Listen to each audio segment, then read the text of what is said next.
गवारीच्या शेंगांची रस्सा भाजी करू, खूप टेस्टी लागते।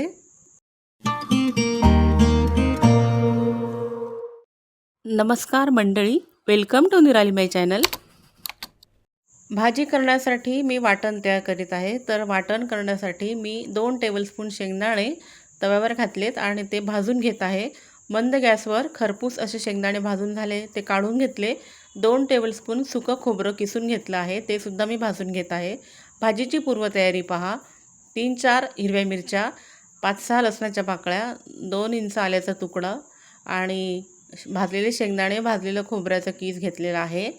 आणि हे 400 ग्रॅम गवार आहेत। गवारीच्या शेंगा मी निवडून घेतल्या, त्यानंतर स्वच्छ 2-3 पाण्याने धुवून घेतलेल्या आहेत। आणि अशी ही आपली भाजीची पूर्वतयारी झालेली आहे। वाटण तयार करीत आहोत। मिक्सरच्या भांड्यात आलं, लसूण, हिरवी मिरची घातलेली आहे। त्यानंतर हे भाजलेले 2 टेबलस्पून दाणे घातलेत। भाजलेला हा खोबऱ्याचा कीस घालून घेतलेला आहे। आता पाणी न घालताच आपण हे मिक्सरमधून फिरवून घेणार आहोत। हे वाटण भाजीसाठी तयार करीत आहोत। तर पहा, हे कोरडं असं वाटण काढून घेतलेलं आहे। आता हे मिक्स करून घेऊ आणि त्याच भांड्यामध्ये आपण थोडंसं पाणी घालू मिक्सरच्या भांड्यात आणि पाणी घालून हे वाटण पुन्हा एकदा फिरवून घेऊ, म्हणजे भाजीसाठी रस्सा खूप चांगला तयार होतो। हे पुन्हा एकदा हाताने चमच्याने असं मिक्स करून घेतलेलं आहे आणि हे मिक्सरमधनं फिरवून घेतलेलं वाटण एका डिशमध्ये मी काढून घेतलेलं आहे, पहा। तर आता आपण गॅसवर वाटण हे काढून झालेलं आहे, पहा। गॅसवर मी कढई ठेवलेली आहे, त्यामध्ये 2 टेबलस्पून तेल घातले।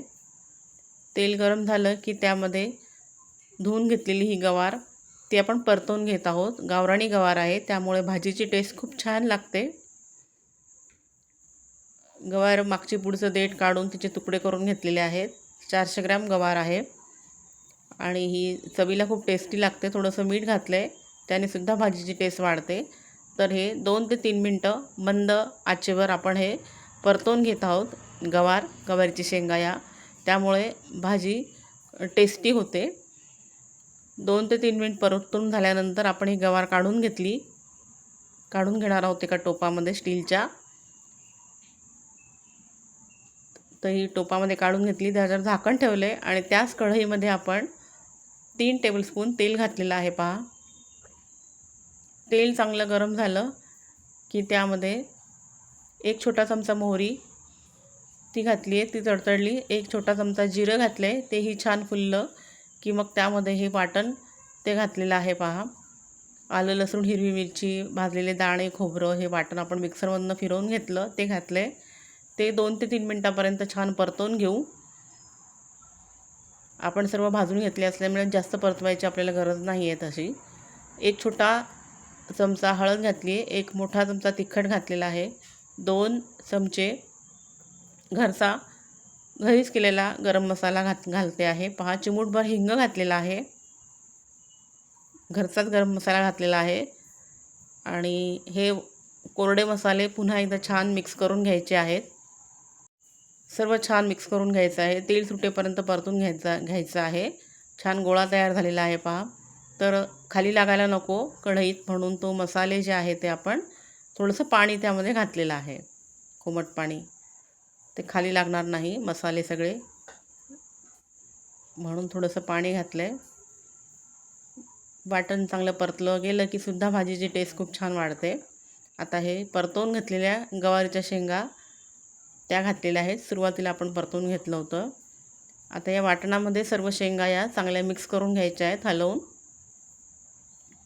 आणि मग पाणी घालून आपण ही भाजी मीडियम हीटवर आपण ती शिजवून घेणार आहोत। मिक्सरच्या भांड्यात थोडंसं पाणी घालून मी ते घातलेलं आहे आणि 1 वाटी गरम पाणी परत घातलेलं आहे। गरम पाणी घातल्यामुळे भाजीची टेस्ट वाढतेच आणि तिची जी शिजण्याची प्रोसेस आहे ती सुद्धा चांगली होते। मीठ घातलेलं आहे चवीनुसार, सुरुवातीला सुद्धा आपण मीठ घातलेलं होतं, त्या अंदाजानेच मीठ घातलेलं आहे। आणि झाकण ठेवून ही भाजी आपण मीडियम हीटवर 3 ते 4 मिनटापर्यंत शिजवून घेणार आहोत। तर ही कोरडी भाजीसुद्धा आपण करू शकतो, पण आपण रस्सा भाजी करीत आहोत। तर एकदा झाकण काढून हलवून घेतलेलं आहे, भाजी बऱ्यापैकी शिजते आहे, पहा। अजून मात्र शिजलेली नाही, अजून 1-2-3 मिनटं लागतील शिजण्यासाठी। हलवून घेतलेली आहे भाजी एकदा, झाकण काढून.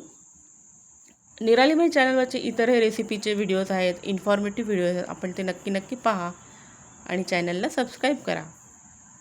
तर रस्सा भाजी करण्यासाठी थोडंसं 1 वाटी पाणी मी पुन्हा घातलेलं आहे. भाजी शिजण्यासाठी सुद्धा पाणी लागेल आणि पोळी भाकरीबरोबर खाण्यासाठी सुद्धा. तर एक झाकण ठेवून 1 वाफ आणून घेतलेली आहे. तर भाजी शिजलेलीच आहे पहा आता जवळजवळ. आता आपण त्यात छान कोथिंबीर घालून घेऊ, त्यामुळे भाजीची टेस्ट आणखीन वाढेल. मऊ झालेली आहे भाजी आणि तरीसुद्धा खूप छान आलेली आहे पहा भाजीवरती. जशी भाजी शिजतील तशी त्याच्यावरती छानपैकी भाजीची तरी येईल, कारण आपण वाटण घातलेलं आहे, कोथिंबीर घातली आहे आणि आता भाजी झालेलीच आहे पहा. मऊ शिजलेली आहे शेंग, चेक करून घेतलेलं होतं. तर आता गॅस बंद केलेला आहे आणि झाकण ठेवलेलं आहे. तर पहा भाजीचा रंग आणि तरंग किती सुरळीत आलेला आहे आणि भाजी खूप टेस्टी झालेली आहे पहा. आणि रस्सा जो आहे तो मिळून आलेला आहे. पोळीबरोबर, भाकरीबरोबर, भाताबरोबर सुद्धा खूप छान लागते ही भाजी. आपणही नक्की करून बघा. गावरान गवारीची रस्सा भाजी खूप टेस्टी आणि छान झाली. व्हिडिओ आवडल्यास लाईक नक्की करा, शेअर करा, सबस्क्राईब करा. Please like, share and subscribe निराली माय चॅनल. थँक्यू.